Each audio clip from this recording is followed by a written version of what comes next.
வணக்கம். இது அபிஸ் சேனல். இன்னைக்கு நம்ம என்ன பார்க்க போறோம்னா, நெட் அசெட் வேல்யூ அப்படின்னா என்ன அப்படின்னு பார்க்க போறோம்.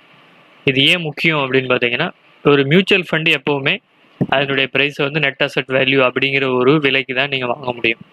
ஒவ்வொரு யூனிட்டுக்கும் நெட் அசெட் வேல்யூல தான் வாங்க முடியும். அது எப்படி கால்குலேட் பண்றாங்க அப்படின்னு பார்க்கலாம். நெட் அசெட் வேல்யூ அப்படிங்கிறது சிம்பிளா சொல்லணும்னா, அந்த மியூச்சுவல் ஃபண்ட் வச்சிருக்கிற total assets minus total liabilities divided by total number of units. எத்தனை ஷேர் மாதிரி எத்தனை மியூச்சுவல் ஃபண்ட் யூனிட் வாங்கியிருக்காங்கிறதால வகுத்தோம்னா அந்த வேல்யூ கிடச்சிரும்.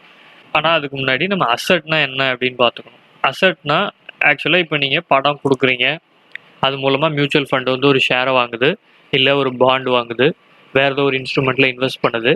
அது வந்து விலை கூடும் இல்லையா, அது ஒரு வகையான அசெட். அது வாங்கி வச்சிருக்கிற ஸ்டாக்கு டிவிடெண்ட்ஸ் கொடுப்பாங்க, அது பணமாக வந்து சேரும், அதுவும் அசெட். ஸோ ஒரு அசெட் அப்படிங்கிறது நீங்கள் கொடுத்த காசும் அசெட் தான், அது வாங்கி வச்சுக்கிற ஸ்டாக்கு, பாண்டு, வேறு ஏதாவது இன்ஸ்ட்ருமெண்ட்ஸில் வந்து இன்வெஸ்ட் பண்ணியிருக்காங்க, இன்கம் ஃபண்ட்ஸ் மாதிரி இதெல்லாம் இன்கம் இன்ஸ்ட்ருமெண்ட்ஸ், வேறு ஏதாவது கவர்மெண்ட் ட்ரெஷரி பில்ஸ் இருக்கும், அதெல்லாம் இன்வெஸ்ட் பண்ணியிருக்காங்க. இது மொத்தத்தையும் கூட்டி டிவிடெண்ட் வந்திருந்தால் எல்லா வேல்யூவும் கூட்டி வர்றது தான் வந்து அதனுடைய டோட்டல் அசெட்ஸ். இப்போ மொத்த சொத்து எவ்வளோ அப்படின்னு தெரிஞ்சிருச்சு. அடுத்ததாக டோட்டல் லைபிலிட்டிஸ் என்ன அப்படின்னு தெரியணும்.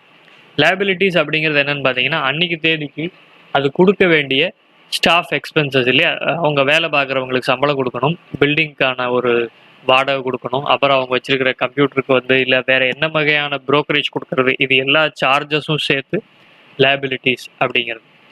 இப்போ நமக்கு அசெட்னா என்ன தெரிஞ்சிச்சு, அதனுடைய லைபிலிட்டிஸ் என்ன தெரிஞ்சிச்சு. இப்போ டோட்டல் அசெட்ஸ் டோட்டல் லைபிலிட்டிஸ் அது divided by total number of mutual fund units விற்றுருக்காங்க அப்படிங்கிறது தான் வந்து நெட் அசெட் வேல்யூ. இது ஒவ்வொரு தனித்தனி ஃபண்டுக்கும் பொருந்தும்.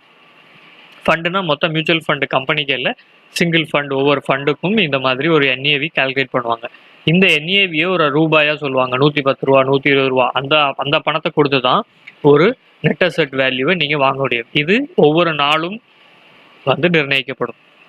ஈக்விட்டி ட்ரேடட் ஃபண்ட்ஸ் அப்படிம்பாங்க, நேராக ஸ்டாக் மார்க்கெட்டில் வாங்க முடியும்னா அங்கே லிஸ்ட் பண்ணியிருப்பாங்க, அதை போய் நீங்கள் வாங்கிக்கலாம். இது ஒவ்வொரு நாளுமே வந்து முடிவு செய்யப்படும். இதை நீங்கள் எங்கே தெரிஞ்சுக்கலாம் அப்படின்னு பார்த்தீங்கன்னா, association of mutual funds India அப்படின்னு சொல்லி வெப்சைட் இருக்குது. இந்த விளம்பரம் கூட வந்துட்டு இருந்தது, மியூச்சுவல் ஃபண்ட் சகிகை அப்படின்னு அவங்களுடைய வெப்சைட். அங்கே போனீங்கன்னா ஒவ்வொரு ஃபண்டினுடைய நெட் அசெட் வேல்யூ இன்னி தேதிக்கு என்ன அப்படின்னு சொல்லி நீங்கள் பார்த்துக்க முடியும். இப்போ இதெல்லாம் பார்த்தீங்கன்னா, Aditya Birla sun life banking and PSU டெப்ட் ஃபண்டு டைரக்ட் பிளான் டிவிடெண்ட் அப்படிங்கிற ஃபண்டினுடைய நெட் அசெட் வேல்யூ 151 ரூபாய் 0.8551. ஸோ இப்போ இது நீங்கள் வாங்க வேண்டியது வந்து இந்த ரூபாயை கொடுத்து தான் நீங்கள் அங்கே வந்து வாங்கணும் அப்படின்னு சொன்னால் வாங்கணும். இப்படித்தான் ஒரு மியூச்சுவல் ஃபண்டை டிசைட் பண்ணுறாங்க அதனுடைய NAV-யை. இந்த காணொலி பிடிச்சிருந்தால் நீங்கள் லைக் செய்யலாம், ஷேர் செய்யலாம், நோட்டிஃபிகேஷன் பட்டன் கிளிக் பண்ணிங்கன்னா உடனுக்குடன் உங்களுக்கு நோட்டிஃபிகேஷன் வரும். சப்ஸ்கிரைப் செய்யலாம். உங்களுடைய ஆதரவு எங்களுக்கு என்னைக்கு வேணும். நன்றி, வணக்கம்.